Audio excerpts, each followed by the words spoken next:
Саламатсыздар, урматтуу Чалкан медиа каналынын көрөрмандары, өлкөбүздө алынган акыркы сааттагы жаңылыктар менен сиздерди тааныштырабыз. Биздин каналыбызга катталып, ой пикирлериңиздер менен бөлүшүңүздөр.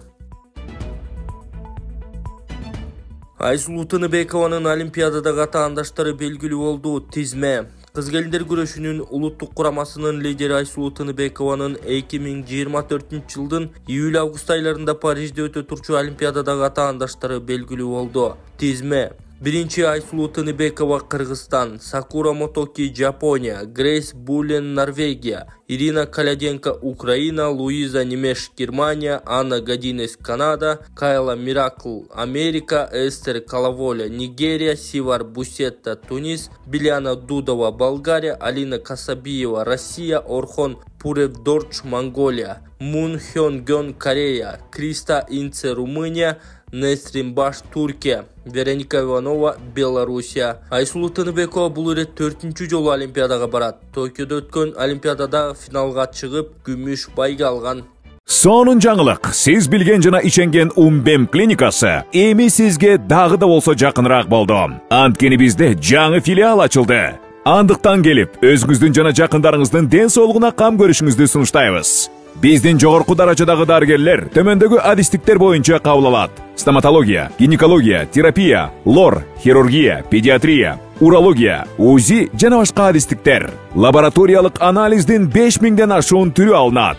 Жогорку даражадагы стерилизациялоо. Биздин дарек ВДНХ метросу, Кондратюка көчөсү 2. Телефон номерибиз 8925 103 22 55. Кабыл алууга алдын ала жазылып келүүңүздөрдү суранабыз. Умбем клиникасы. Сиздин ден соолугуңуз, биздин камкордук. Бишкекте блогер адамды тапанча менен атып видеону интернетке жүктөдү. Бишкекте 20 жаштагы блогер адамды тапанча менен атып окуяны видеого тартып алган. Бул тууралуу шаардык милициядан кабарлашты. Маалым болгондой, социалдык тармакка 300 000 адам жазылган колдонуучулардын бири анын кишинин атып жаткан видеосун жүктөгөн. Ошол эле учурда экинчи катышуучу ага ок аттыларын күтүп турат. Факты Бишкек милициясында катталып, иликтөө иштери башталды. Ок аткан адам 2004-жылы туулган, жаран болуп чыкты. Ал Борбор калаадагы милицияга жеткирилген. Андан сигналдык мылтык алынган. Экспертизалар дайындалды. Анын жыйынтыгы менен юридикалык баа берилет деп айтылат милициянын кабарында. Милиция жарандар колундагы куралын өз ыктыяры менен тапшыраларын эскертти. Бул үчүн укук коргоо органдарынын каалаган кызматкерине же жакынкы райондук башкармалыкка кайрылуу керек. Мыйзамсыз сакталган курак-жаракты же ок-дарыларды өз ыктыяры менен тапшырылгандар жазык жоопкерчилигинен бошотулат.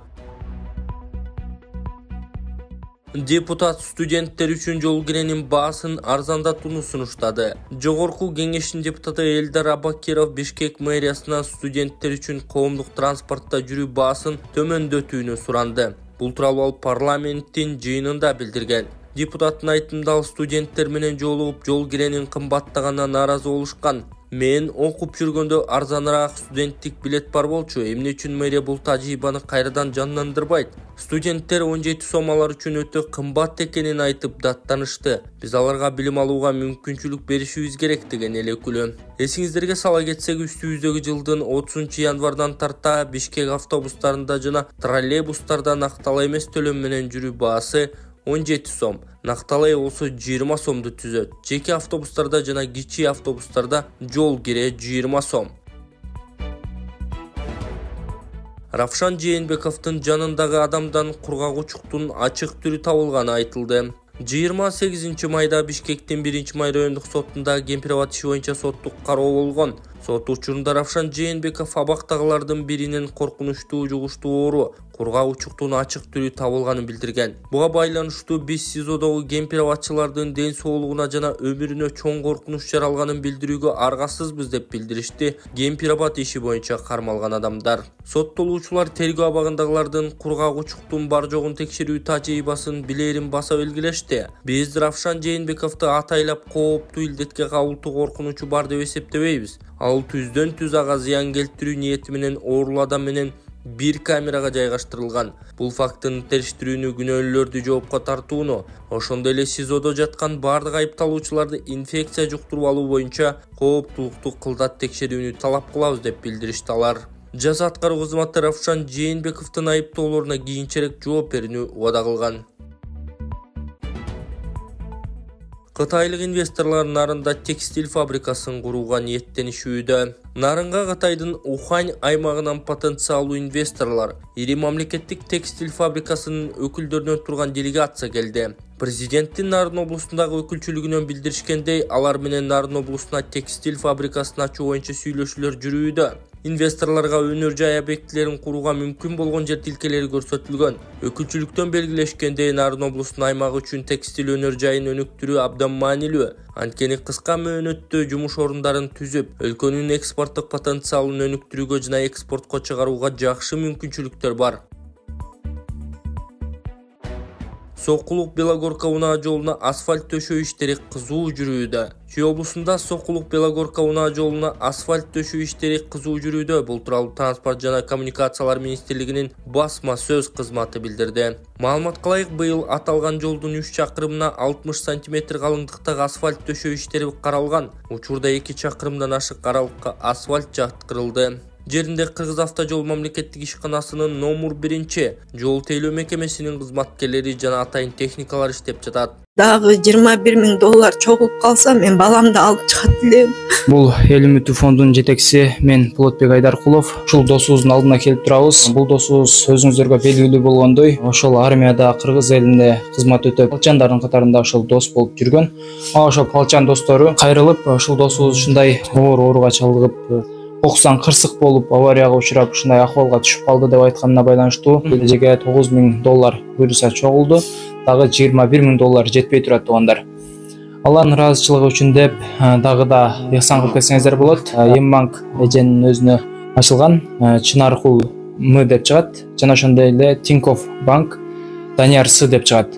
Ошого кеңири өзүңүздөрдүн ыхсаныңыздарды которуп, ыхсан кылып койсоңуздар болот. Ошол Индия өлкөсүнө операцияга кетет. Бул жигит ал жака $30,000 деп айтылган. Эми ошол $30,000 буйруса барса операция болуп кетет деген үмүттө турабыз. Бул чоң биздин үмүтүбүз, ишеничибиз. Бак кааласа жакшы болот деген үмүттө турабыз. Сиздерге бул жакта дагы сүрөттөрүн көрсөтүп кетем. Бул таза жигитибиз, ошо эл үчүн кызмат кылам деп, мекенибизди коргойбуз деп, ошол армияда служба кылып жүргөн сүрөттөрүн бул жактан чыгарып кетем сиздерге. Ошо кыргыз элимен суранам, кыргыз элим ушунча акча чогулуп калды, дагы $21,000 чогулуп калса, мен баламды алып чыгат элем. 24 саат балам жанында отуруп, өзүм деле жүрүм болбой баратат. Ушу балам кичине отуруп, басып эметип кетсе деген үмүтүм чоң. Ушуну үйлөнтүп, ушунун балдарын жетелейин деген үмүтүм чоң. Жалгыз туягым менин. Мен ишенем, мындан оор сыноолордон өттү балам. Дагы эле болсо күчтүү бул орунда жеңип чыгабыз, Аллахым буйруса. Акылбек Жапаров бийлик өлкөнү акча адалдоо үчүн пайдаланууга жол бербейт. Бийлик Кыргызстандык кылмыш жол менен алынган кирешелерди адалдоого колдонуу үчүн жол бербейт. Бул тууралуу Министрлер комитетинин төрагасы Акылбек Жапаров билдирди. Ал Бишкекте өткөн кылмыштуу кирешелерди легалдаштыруу жана терроризмди каржылоого каршы күрөшүү боюнча Евразиялык топтун 40-чы пленардык жыйынында сөз сүйлөгөн. Министрлер комитетинин башчысы терроризмди каржылоого жана кылмыш жол менен алынган кирешелерди адалдоого каршы күрөшүүнүн улуттук системасы бүгүнкү күндө натыйжалуу иштеп жатканын жана бул жаатта эл аралык жана улуттук талаптарга жооп берерин баса белгилеген. Кыргызстандын Министрлер комитетинин жана президенттин администрациясынын атынан Кыргызстан мындан ары эч кандай түзүмдөргө биздин өлкөнү кылмыштуу кирешелерди адалдоо үчүн пайдаланууга жол бербейт деп ишендиргим келет, деди ал. Ошондой эле анын айтымында Кыргызстанда ЭЭТтин ишмердүүлүгүнө жигердүү катышып, мыйзамсыз кирешелер менен күрөшүү боюнча талаптарды сактоону жакшыртуу боюнча тынымсыз иш жүргүзүп, акчаны адалдоого каршы каржылык чара көрүү тобу жалпы таанылган эл аралык стандарттарына так аткарат. Мындай иш-чараларды биздин аймактын өлкөлөрү үчүн абдан маанилүү. Биргелешкен аракеттер менен гана шек туудурган транс чек аралык финансылык агымдарга эффективдүү мониторинг жүргүзүп, өлкөдөн чыгарылган кылмыштуу активтерди аныктай алабыз. Бул албетте биздин мамлекеттердин финансылык коопсуздугун чыңдоого, мыйзамдуу сооданы кеңейтүүгө, инвестиция тартуу жана жалпы экономикалык долбоорлорду ийгиликтүү ишке ашырууга көмөктөшөт, деди Министрлер комитетинин төрагасы.